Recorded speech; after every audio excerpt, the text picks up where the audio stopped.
봄이 돌아왔습니다. 그리고 이 봄은 생명이 움트고 생명이 약동하는 그러한 계절입니다. 생명이 오늘 말씀 제목에도 있죠. 생명이 뭘까? 생명이란 무엇입니까? 하는 물음들을 던져봅니다. 생명은 가만히 멈춰 있지 않는 것이 생명입니다. 가만히 멈춰 있는 것은 죽은 것이라고 얘기하죠. 생명은 계속 성장합니다. 생명 속에는 계속해서 자라나는 성장의 속성이 있다고 하는 것입니다. 생명은 하나로 죽어서 그래서 30배, 60배, 100배의 확장을 이룹니다. 이 생명 속에 있는 성장의 원리, 이것은 하나님 나라의 비밀이기도 합니다. 그러므로 여러분, 생명은 하나님의 나라, 하나님의 역사 구현의 핵심입니다. 그거에 대한 자세한 설명 드리지 않아도 우리는 신앙생활하면서 다 이미 읽고 알고 있습니다. 이것이 하나님 나라의 핵심 성장 원리이지 이런 거 알고 있습니다. 그런데 여기서 또 한 가지 생각해 볼 것이 있습니다. 모든 국가의 정책의 중심도 성장의 모아집니다. 모든 국가가 다 마찬가지. 아니, 대부분의 사람의 조직들 속에서도 성장해야 된다고, 발전해야 된다고 하는 그런 주장들이 계속 있는 것이죠. 그런데 여러분, 이 모든 국가 정책의 중심에 서 있는 성장주의라고 하는 거죠. 성장. 이것은 천박하기 그지없는 개발주의가 기승을 부리면서 나타난 그런 구호 같은 것입니다. 성장해야 되지요. 생명의 성장은 소중한데 이 모든 국가나 정책 속에 있는 여러 이 조직 속에 있는 성장은 상당히 무자비하기도 한 것입니다. 이로 인해서 하나님께서 세상을 창조하시고 참 좋았다 하신 그 생명을 성장 위주로 밀고 가다가 그 귀한 생명들을 죽음으로 내모는 일들이 너무도 많다고 하는 것입니다. 세상의 많은 논리들이 그 성장 논리에 묻혀지는 거죠. 개발로 불타는 아마존 영상 하나를 보겠습니다. 우리가 잘 알고 있는 영상들입니다. 한 1년 전쯤에 많이 회자되기도 했었다. 지금도 여전히 계속되는 일인데, 자, 한번 보겠습니다.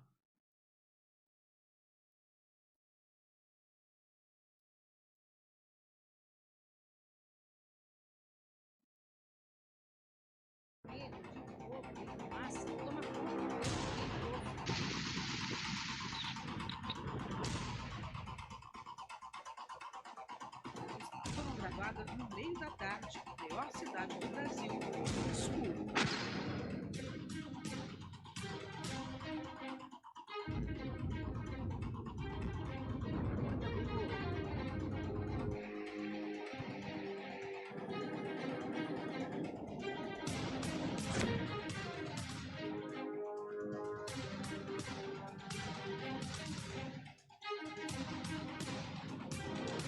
L'Amazonie, c'est notre bien commun. Nous sommes tous concernés.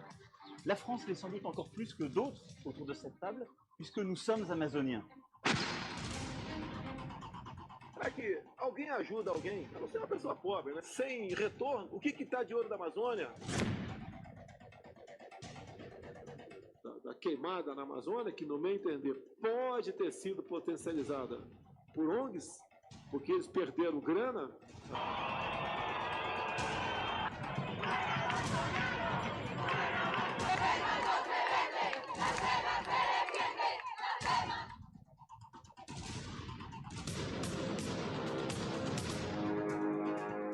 đi bên này vô được nhà của trẻ ơi mới ở nhà ở nhân kê bao môn kuman thì mới kê để ta đây à.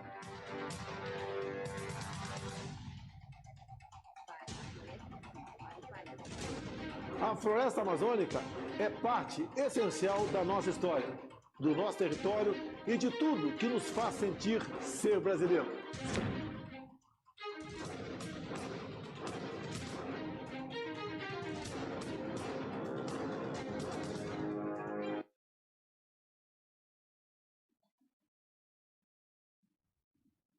짤막하게 영상을 봤죠.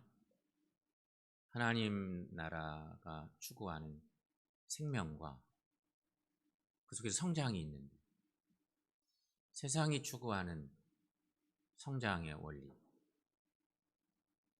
겉으로는 똑같은 생명의 성장 같지만 그 내부적으로는 엄청 부딪히는 문제가 있는 것이 사실입니다. 지구상에는 이런 논리들이 편만하다고 하는 것입니다. 그렇다면 이제 하나님께서 오늘 우리에게 주신 말씀을 한번 받아봅시다.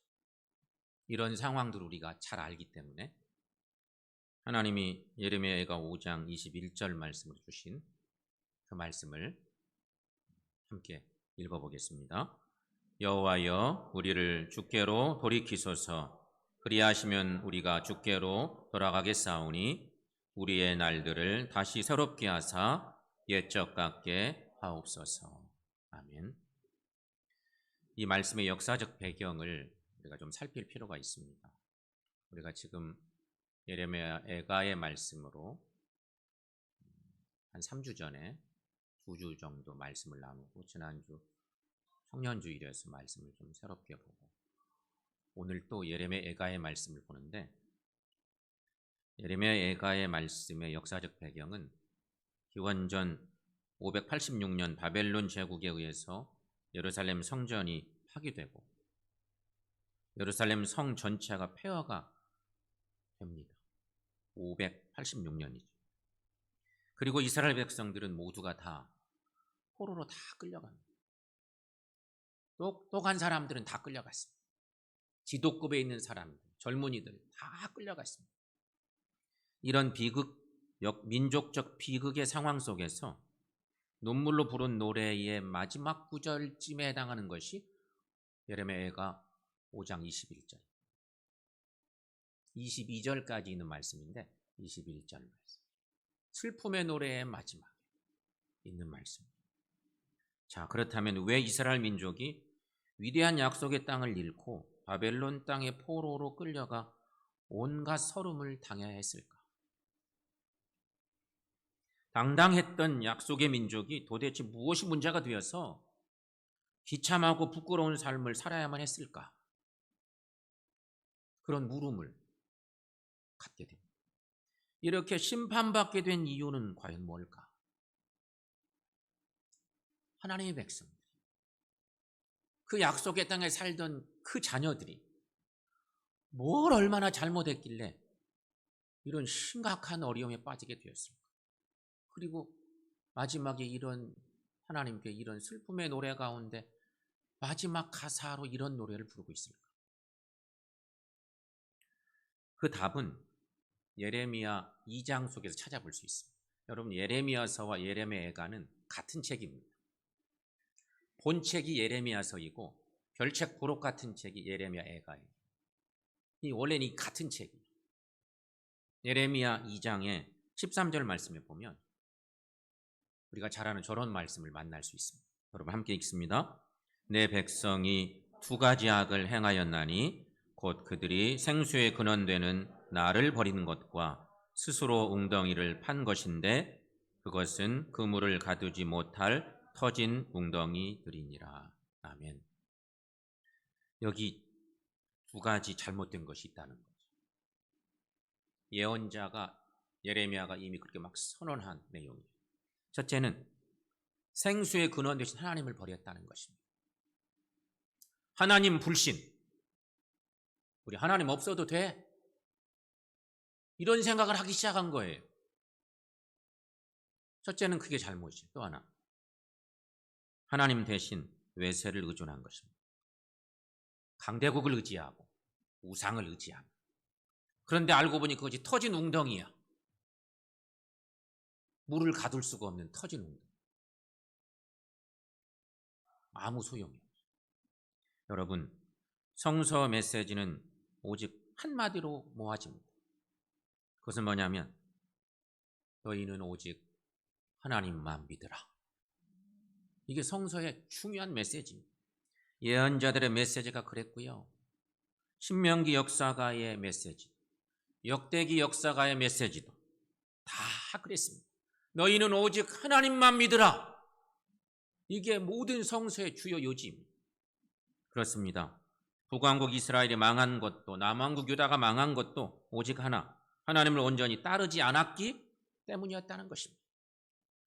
예언자들이 강대국들을 의지하지 말라고 경고했건만 이미 왕을 비롯한 백성들의 귀는 닫혀버리고 말았어요. 강대국 의지하면 망한다고, 하나님을 의지해야 된다고 그러는데 그런 메시지를 들을 귀가 없는 거죠. 그래서 결국은 망하게 되고 죽게 되었습니다. 예루살렘 성이 다 무너지고 성전이 파괴되고 다 끌려가고 이제 살 길이 없는 거예요. 이렇게 죽게 될 지경에서야 저들은 자신들의 죄를 깨닫게 됩니다. 다 깨지고 망가지고 더 이상 살 길이 없을 그 상황 마지막쯤에 그때서야 깨달은 거예요. 주님, 우리를 주님께로 돌이켜 주십시오. 우리가 주님께로 돌아가겠습니다. 그렇습니다. 어떤 상황에서도 오직 하나님께로만 돌아가야 합니다. 오직 하나님만 의지해야 합니다. 그 길만이 생명의 길입니다. 성도 여러분, 우리에게 돌아가야 할 곳이 있습니다. 이 자본주의 망령으로부터 우리 자신들을 지키고 우리 교회를 지키고 우리의 역사를 지키기 위해 우리가 돌아가야 할 곳이 있다는 것입니다. 실로 자유와 공존을 이상으로 하는 나라를 이루기 위해서 우리가 돌아가야 할 곳이 있습니다. 바로 하나님께로 돌아가는 것입니다. 주님, 우리를 주님께로 돌이켜 주십시오. 우리가 주님께로 돌아가겠습니다. 여러분, 저 메시지를 내 고백으로 한번 알아보도록 할까요? 주님, 우리를 주님께로 돌이켜 주십시오. 우리가 주님께로 돌아가겠습니다. 아멘. 성도 여러분, 이 고백이 온전한 나의 고백으로 주님께 드려졌다면 이제 우리는 하나님께로 돌아온 사람들입니다. 우리는 온전한 하나님의 사람들이라는 것이죠. 하나님께로 돌아온 사람, 온전한 하나님의 사람들은 우리는 이제 자본주의, 성장주의, 개발주의의 포로민들이 아닌 사람일 것입니다. 우리는 외국인이 아니요 나그네가 아닙니다. 모든 성도들과 함께 하나님 나라의 시민이요 하나님의 가족입니다.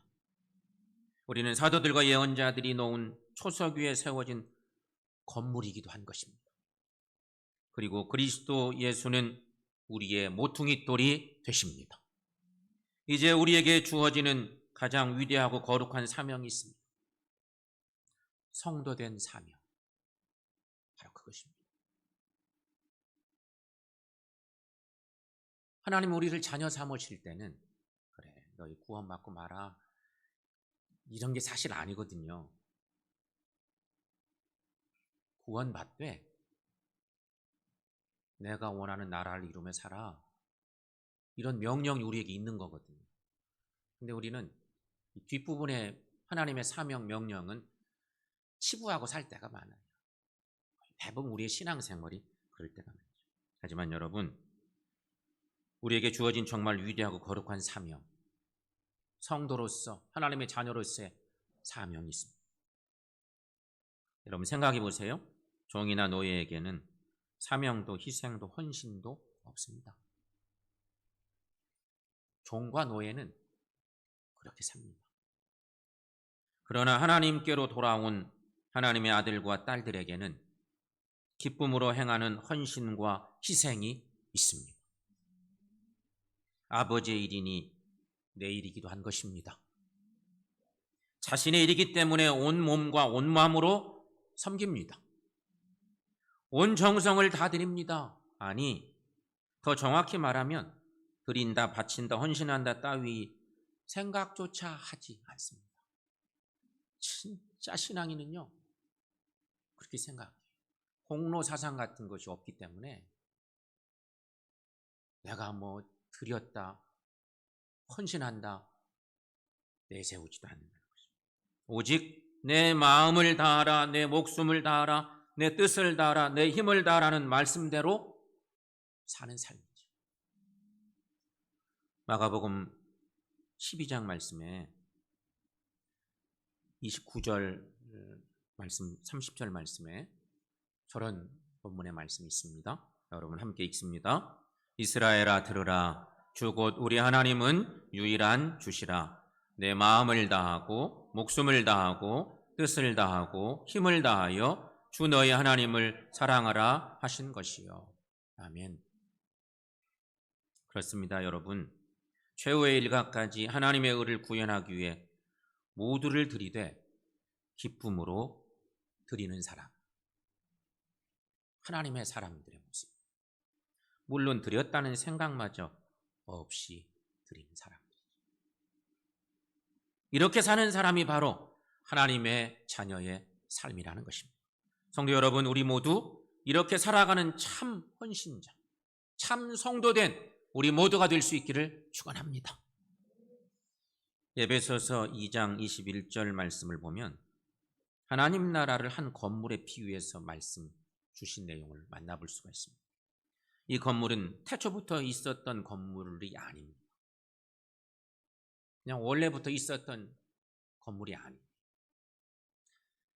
이 건물은 함께 만드는 건물, 끊임없이 만들어가는 건물, 함께 지어져가는 건물, 그런 건물이에요. 에베소서 2장 21, 2절 말씀, 여러분 그 말씀도 한번 읽겠습니다. 그의 안에서 건물마다 서로 연결하여 주 안에서 성전이 되어가고 너희도 성령 안에서 하나님이 거하실 처소가 되기 위하여 그리스도 예수 안에서 함께 지어져 가느니라. 아멘. 사랑하는 성도 여러분, 우리가 이렇게 귀한 존재들이라는 거죠. 우리도 하나님의 성전에 함께 세워지시기를 바랍니다. 그래서 하나님의 성령으로 거하실 처소가 되기를 축원합니다. 우리가 그렇게 나 혼자로서는 너무 부족하지만 믿음의 고백이 확실하고 하나님 오직 사랑하는 사람이라면 그런 사람들이 하나하나 모아져서 성전을 이루어간다는 것, 하나님의 나라를 이루어가는 것이 하나님의 생명을 살리는 일을 하는 것이죠. 유명한 사도 요한은 예수님의 오심을 말씀이 육신이 되어 오신다는 그런 표현으로 주님의 오심을 얘기했죠. 요한복음 1장 14절 말씀인데 우리 너무 잘 아는 말씀이에요. 함께 읽어봅니다.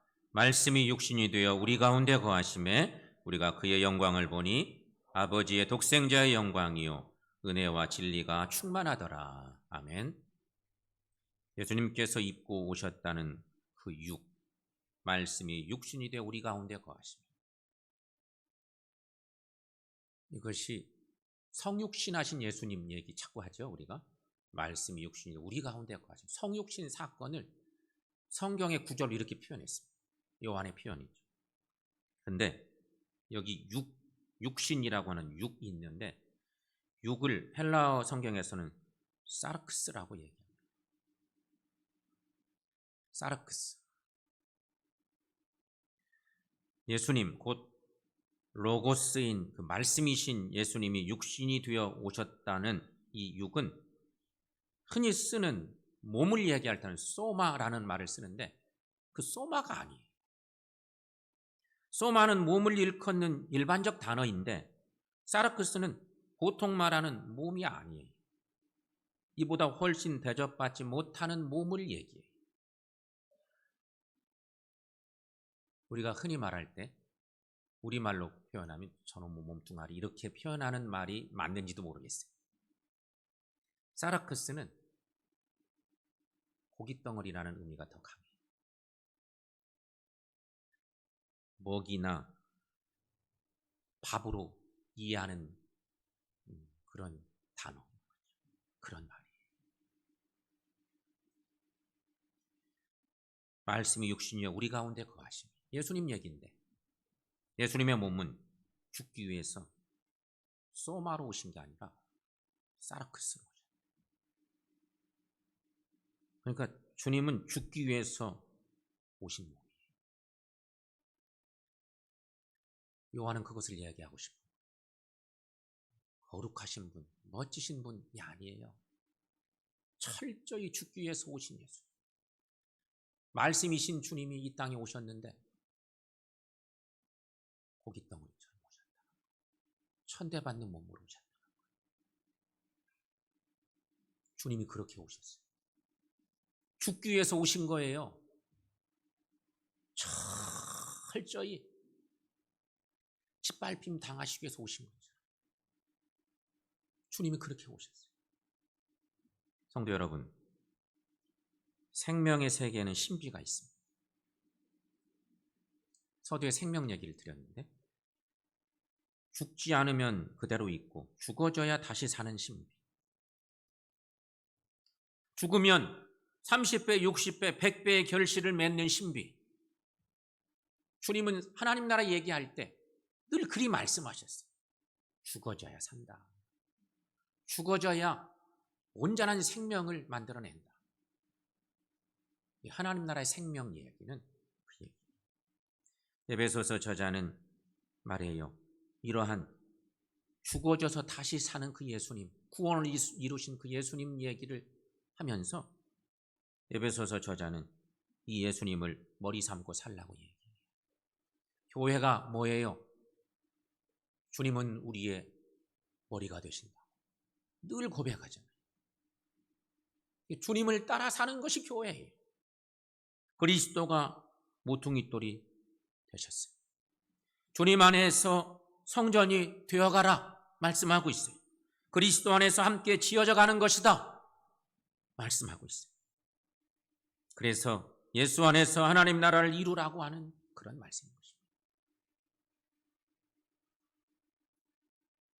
우리는 교회 안에 살면서도 모든 사고가 우리도 모르는 사이에 세상적인 방법과 사고로 얼마나 많이 물들어 있는지 몰라요. 하나님의 원리, 주님의 방법은 선택적으로 택하고 물들어 살고 있는 경우가 많아요. 여러분, 그리스도 안에서 한 몸을 이루어 가라. 에베소서 말씀에서 에베소 저자는 심주에 얘기하죠. 그리스도 안에서 한 몸을 이루어가는 존재. 이런 사람이 누구냐? 바로 성도된 우리라고 하는 사실입니다. 온전한 주님의 교회를 이루어가는 우리 모두가 될 수 있기를 축원합니다. 사랑하는 여러분, 경쟁주의, 성장주의는 그런 의미에서 보면 악이요, 죄입니다. 경쟁주의, 성장주의, 이것이 지금 세상을 발전시키는 한 축인데 이것은 악이요, 죄인 것입니다. 성장만 외치다가 전 세계가 지금 꼼짝 못하는 지경이 이르렀습니다. 개발만 하다가 국가 발전을 이루다가 너무 많이 발전하고 성장했는데 꼼짝 못하는 상황이 되고 만 것입니다. 우리가 좀 좋아하는가? 자본주의를? 여러분 어때요? 묘하게 자본주의와 기독교가 한 몸인 것처럼 보여지기도 하는데 사실은 그렇지 않습니다. 자본주의는 글자 그대로 재물을 근본으로 하는 반성서적인 이데올로기가 자본주의입니다. 그런데 우리는 자본주의에 익숙해요. 자본. 그 의미가 뭔지 우리 알아요. 자본주의. 우리는 너무 익숙해. 그 속에 무서운 논리가 있는데, 근데 이것은 분명히 반성서적인 논리예요.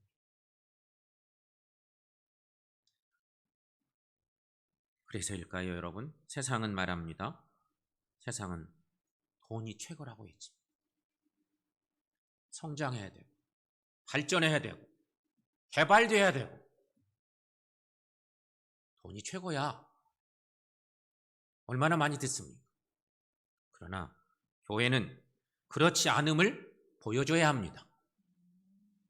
교회는 재물을 기본으로 하는 것이 아니라 하나님 나라, 그 생명, 그것을 세우는 일에 진력하는 공동체를 보여줘야 합니다. 교회는 재물을 기본으로 하는 것이 잘못된 것임을 증거하는 공동체여야 된다는 것입니다. 구약 성서의 예언자 전승들이 다 공존을 지향합니다. 성경의 흐름은요, 함께 살아야 돼요. 가진 자나 못 가진 자나 강한 나라나 약한 나라나 함께 살아야 돼요. 그걸 주장해요. 구약의 예언자 전승경, 특히 이사야의 꿈은 더더욱 그런 꿈을 꿔요. 이사야, 그 성경의 말씀이 구약의 복음서야. 구약의 복음서. 이사야는 그런 꿈을 꿔요. 공존의 꿈. 신약 성서의 여러 전승들도 마찬가지. 그런가 하면 그 꿈의 완성이신 우리 주 예수 그리스도의 선언이 다 그런 말씀입니다. 그 말씀들은 이런 말씀들이죠. 하나님이 너희의 아버지시다. 너희는 하나님의 자녀란다. 이런 말씀들을 계속 하세요. 하나님은 너희의 아버지시다. 하나님은 이스라엘 백성이 하나님의 아버지만이 아니에요. 구약의 말씀. 하나님을 사랑하는 모든 사람들의 아버지. 너희는 하나님의 자녀된 존재. 사랑하는 여러분, 성경의 중요한 흐름은 그렇게 가는 거예요. 요즘 성경의 그 말씀들을 잘 못 전하는 목사들도 많죠. 선택적으로. 그래서 우리가 생각할 때 꼭 성경과 기독교와 자본주의가 형제간인 것처럼 오해하고 사는 경우가 많은 거예요. 성도 여러분, 우리는 주님을 떠나 방황해온 우리의 길에서 다시 돌아가야 합니다. 이제 주님께로 돌아가서 깨어진 계약을 갱신할 수 있어야 됩니다. 생명의 주님께로 돌아가야 합니다. 그래야 삽니다. 그래야 사람 간의 공존, 교회와 교회 간의 공존, 민족 공존, 세계 공존의 기초돌을 놓을 수 있다는 것입니다. 주님께로 돌아가야 합니다. 생명의 주님께로 돌아가야 합니다. 그것이 온 인류가 함께 살 수 있는 유일한 길이라는 것입니다. 그 일을 이루기 위해서는 우리가 먼저 돌아가야 합니다. 순수한 신앙의 자세로 성서의 말씀에 의지해서 주님이 그렇게 외치셨던 그 생명의 자리로 돌아가는, 그래서 생명 살림의 일들을 감당하고 모두 함께 사는 귀한 뜻을 이루는 저 여러분들 모두가 될 수 있기를 축원합니다.